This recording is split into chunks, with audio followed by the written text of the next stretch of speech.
Vous dites, je crois qu'il faut qu'on clarifie les choses.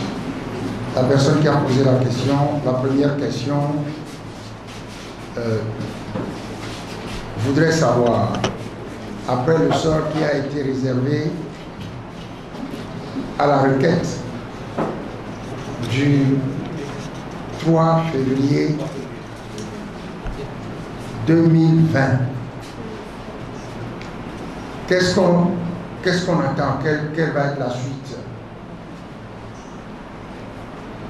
D'abord, il faut que les choses soient claires dans l'esprit de chacun.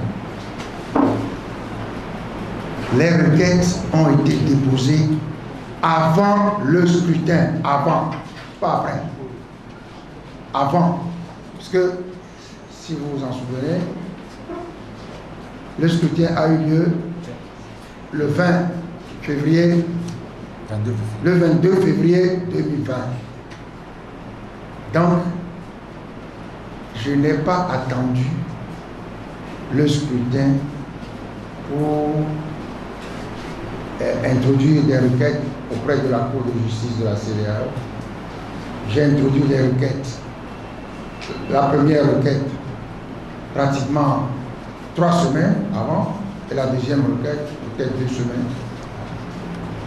Pour une raison très simple, parce que je considérais que, tel que l'élection se prépare, ça aboutirait à ce qu'on a vu. Donc, 2 requêtes introduites avant le scrutin pour obtenir peut-être la suspension de la préparation pour l'amélioration du cadre électoral. Donc maintenant, la première requête, elle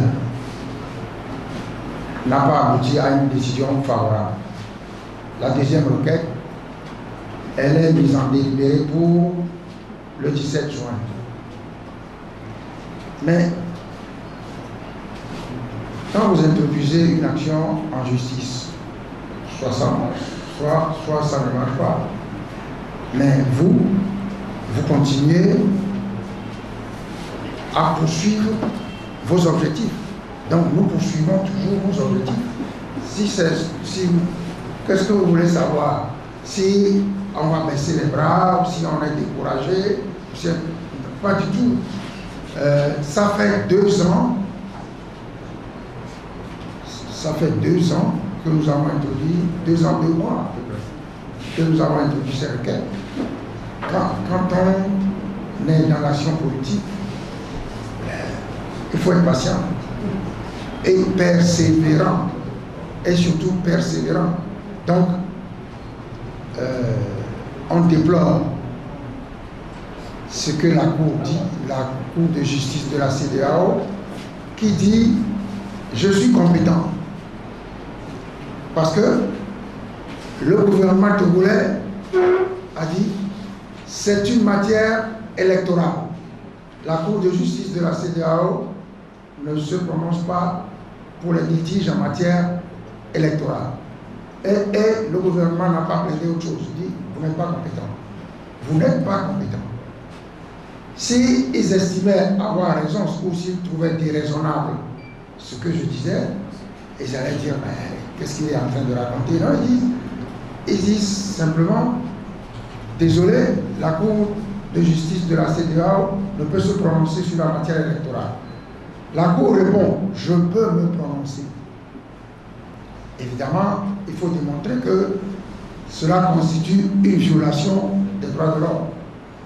Parce que si vous ne démontrez pas, quand vous saisissez la Cour de justice de la CEDEAO, que vos droits humains sont violés, la Cour ne se prononce pas, parce que la Cour n'est saisie qu'en matière de violation des droits humains.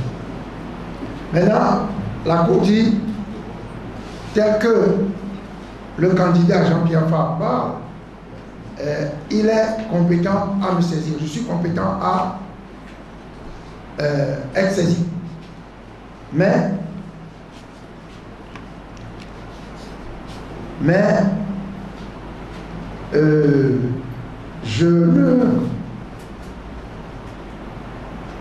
je considère l'action introduite par M. Fabre irrecevable parce que M. Fabre n'a pas démontré qu'il est directement victime. Directement et personnellement victime. Ce qui est tout à fait incompréhensible. Parce que je suis candidat à une élection présidentielle, j'ai droit à avoir les meilleures conditions possibles pour cette élection. Donc si mes droits sont violés,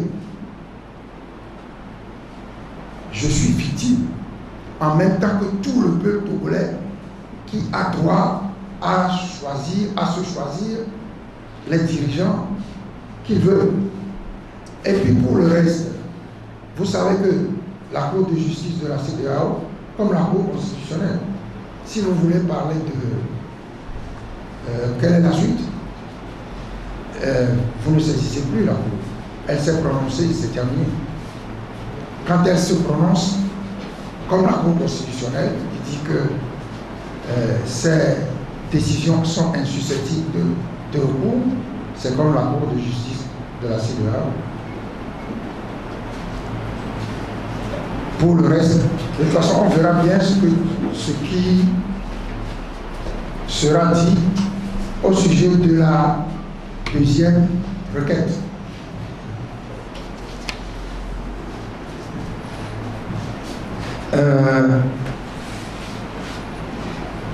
De manière succincte, ce que dit la Cour.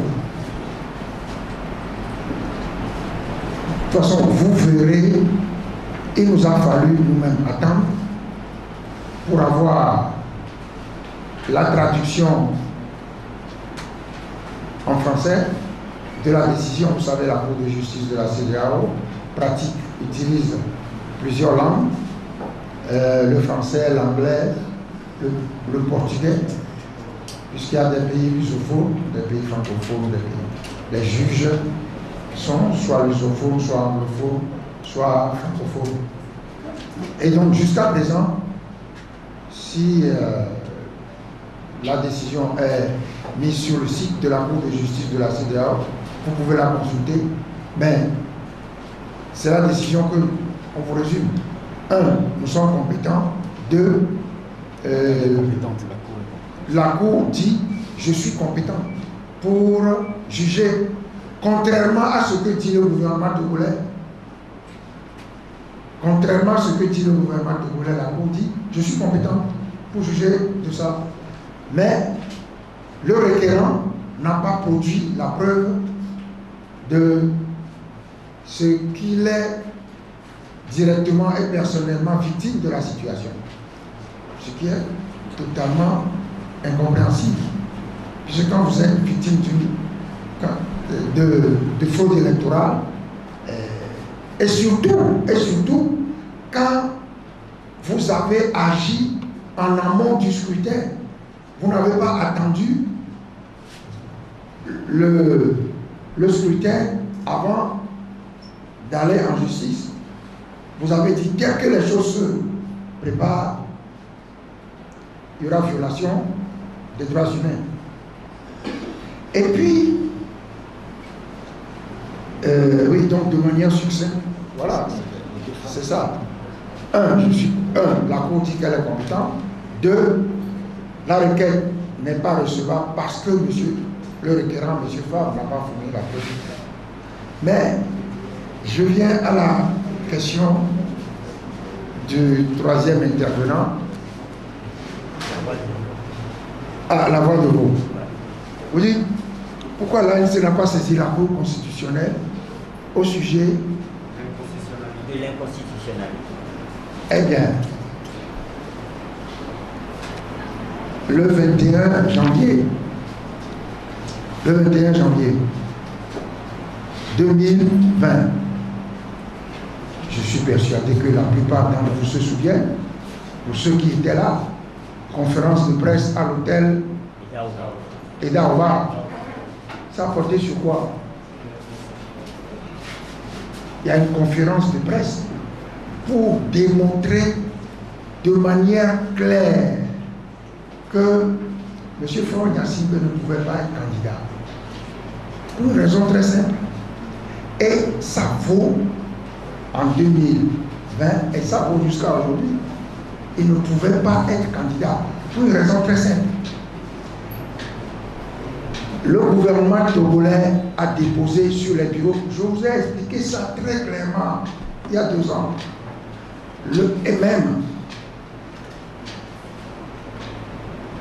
j'avais déjà expliqué cela le 15 mai 2019. Le 15 mai 2019, j'avais saisi la Cour de justice de la Cour de justice, la Cour constitutionnelle du Togo, de la même requête. Pour dire quoi?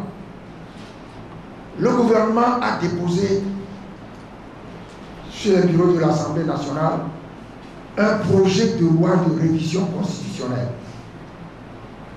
de 3 articles. Articles 59, 60 et 100. 3 articles. Donc, le chemin, le circuit de l'Assemblée nationale, et le gouvernement togolais a voté la révision constitutionnelle au sujet de sur 29 articles. L'Assemblée nationale a voté, a modifié 29 articles. Dans l'article qui devait permettre à M. Faure Gnassingbé d'être candidat. Or, cet article se trouve dans le lot des articles irrégulièrement modifiés. Irrégulièrement modifiés, ça veut dire quoi? Ça veut dire que l'Assemblée nationale ne peut pas modifier au-delà de 3 articles. Ne peut pas modifier au-delà des 3 articles introduits à l'Assemblée nationale par le gouvernement. C'est le projet de loi de révision constitutionnelle. Ce qui s'est passé à l'Assemblée nationale, c'est que l'Assemblée nationale, les députés, tranquillement, ont apporté telle modification, jusqu'à modifier 29 articles. Ce n'est pas possible. Parce que l'article 144 de la Constitution a organisé la manière de procéder à la révision constitutionnelle. 2 manières. Le projet de loi de révision constitutionnelle déposé par le gouvernement. Première manière. Deuxième manière, la proposition de loi de révision constitutionnelle. Seulement, la proposition de loi, c'est 1/5 des députés de l'Assemblée nationale. Au moins 1/5 des députés de l'Assemblée nationale. C'est ça la proposition de loi, la démarche. Or, les députés qui ont introduit la révision de 26 articles supplémentaires ne sont pas passés par la démarche de la proposition de loi et l'ont modifié individuellement au cours des travaux de la commission des lois. C'est illégal. On ne peut pas saisir l'Assemblée nationale de 3 articles, puis l'Assemblée s'en sort avec 29 articles. Il y a 26 qui ont été modifiés illégalement, dont l'article qui a été modifié pour permettre à Faure Gnassingbé d'être candidat. C'est ça. J'ai saisi la Cour constitutionnelle à ce sujet. La Cour m'a renvoyé. Mais je savais que la Cour ne pouvait pas continuer à me renvoyer, puisque je savais que quand je serai candidat, la Cour ne pourrait plus invoquer d'autres motifs pour me renvoyer. Dès la publication, un vendredi, de la liste des candidats, le lundi matin, j'ai saisi de nouveau la Cour constitutionnelle, qui n'a même pas voulu, parce qu'elle sait qu'elle ne peut pas s'en sortir. C'est une requête en béton. Elle ne peut pas s'en sortir. Et donc, elle a rejeté sans aucun motif valable. Et lors de la conférence de presse du 21 janvier à l'hôtel Edaoba, je vous ai expliqué de manière très claire les choses en vous disant, puisque ça se passe comme ça, je me vois contraint de saisir la Cour de justice de la CEDEAO. Voilà pourquoi aujourd'hui nous sommes devant vous, je suis devant vous, puisque j'ai souvent été interrogé sur les résultats de cette saisine. Nous avons eu les résultats en toute transparence. Je viens devant vous vous dire le contenu de la décision qui a été prise par la Cour de justice de la CEDEAO. Vous voyez, j'avais saisi l'opinion nationale, l'opinion internationale. J'ai invité à la conférence de presse du 21 janvier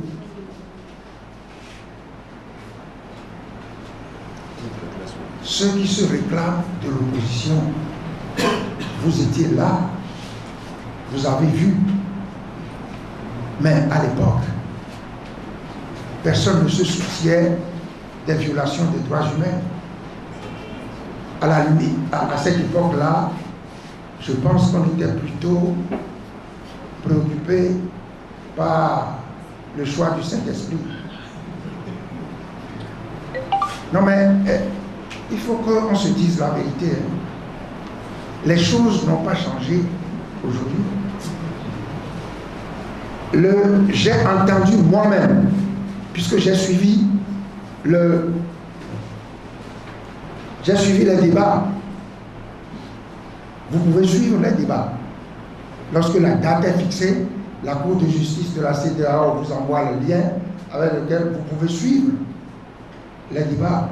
J'ai entendu l'avocat du gouvernement dire que vous savez ce que recherche M. Fabre. Si vous lui donnez raison,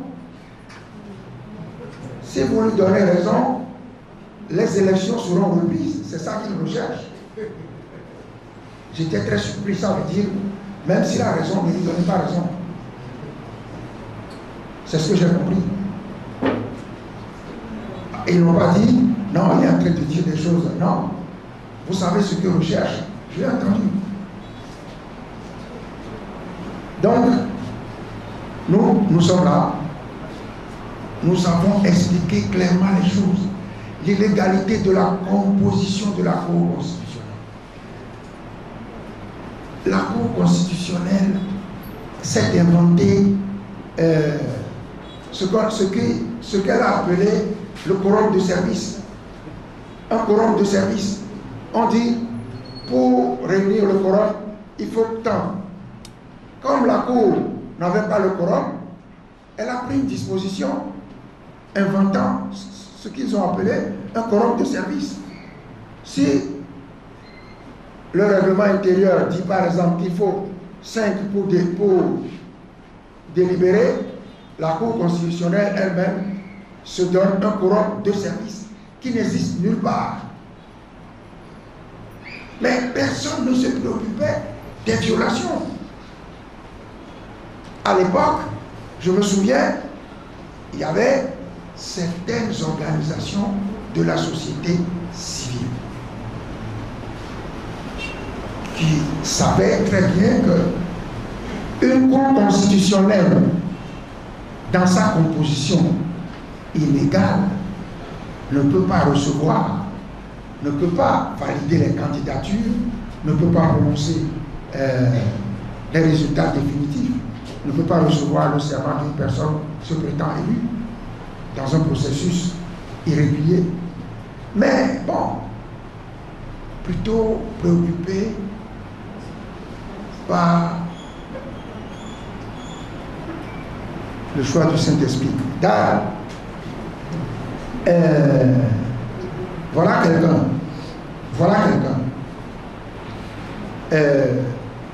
Un traître. Corrompu.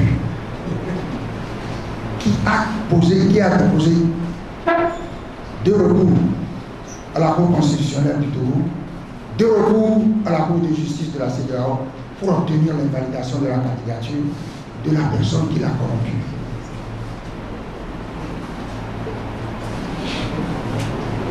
Ça, ce sont des choses qu'on rencontre au Togo. Donc, contrairement, je ne sais pas, vous n'avez pas très bien compris, il y a eu plusieurs requêtes dont nous avons saisi la Cour constitutionnelle du Togo. 3 requêtes, 2 requêtes, 5. Avec la CEDEAO. Voilà.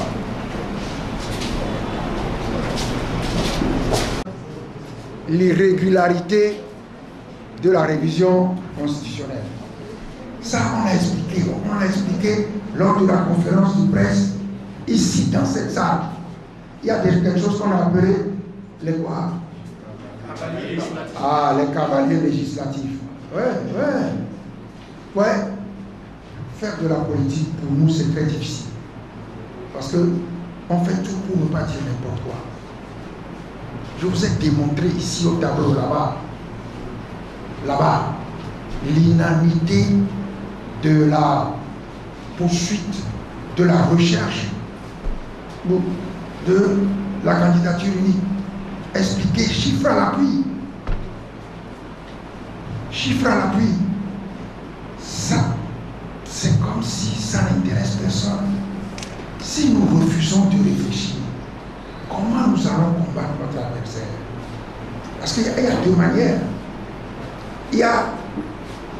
Il faut conjuguer tout. Le droit, l'adversaire a la force, mais l'adversaire a lui-même se vote des lois. Et lui-même viole les propres lois qu'il se donne. Et nous, on ne veut pas lui dire, tu violes les lois que tu te donnes pour nous brimer. Les lois que tu te donnes toi-même, tu ne les respectes pas. Il faut que l'adversaire sache que même si il ne nous donne pas le moyen de penser qu'il va respecter la loi, nous savons qu'il nous vole. Il faut que l'adversaire sache que nous le suivons et que nous savons qu'il nous vole, que nous savons qu'il viole la loi. Si nous refusons de dire ça, mais l'adversaire va être encore plus encouragé pour violer ses propres lois. C'est ça un des problèmes que nous avons. Suivre l'adversaire et le confondre sur son terrain. Parce que l'adversaire, il passe son temps à dire non, c'est pas comme ça, c'est comme ça, la loi est comme ça. Mais la plupart du temps, l'adversaire viole ses propres lois. Si nous évitons de lui dire quelles armes avons-nous en dehors de la mobilisation populaire, que nous-mêmes nous avons réussi à totalement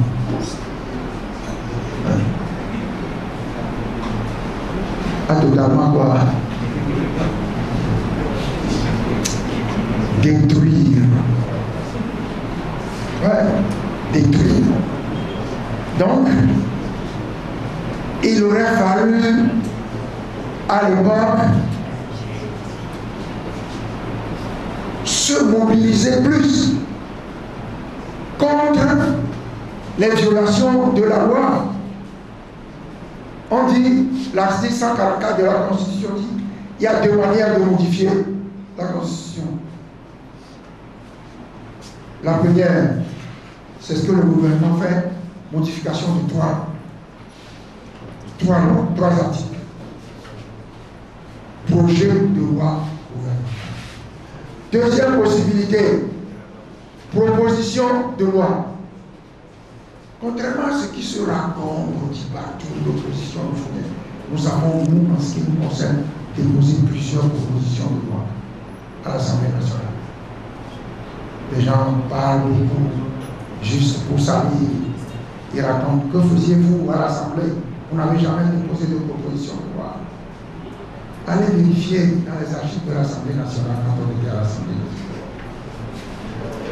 Donc, 2.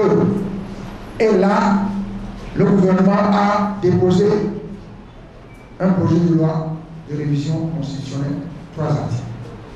3. L'Assemblée a modifié 1.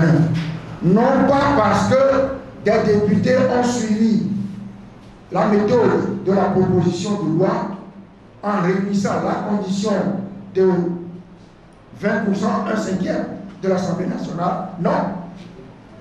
Ils l'ont modifié individuellement. Nous avons les procès-verbaux. Nous avons les noms, avec les noms de ceux qui ont proposé les modifications. Si les propositions avaient eu trait seulement à la modification des 3 articles soumis par le gouvernement, aucun problème.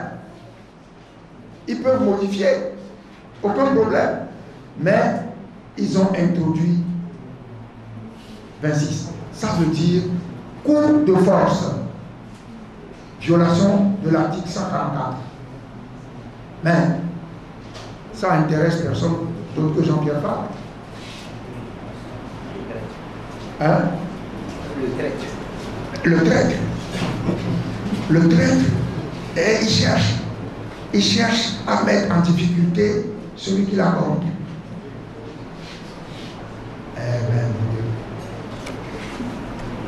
J'espère que chacun tirera les non-traîtres n'étaient pas intéressés. Pendant que le traître s'échinait, s'employait les vrais opposants. Eux, ils n'étaient pas intéressés, ils étaient intéressés par le choix du Saint-Esprit. Voilà.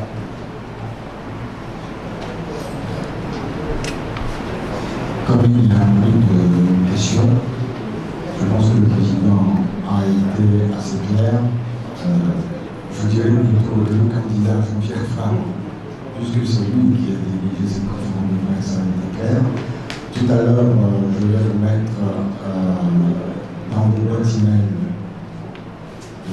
la version électronique, mais avant cela, Francis et nous allons vous mettre copie de cette déclaration.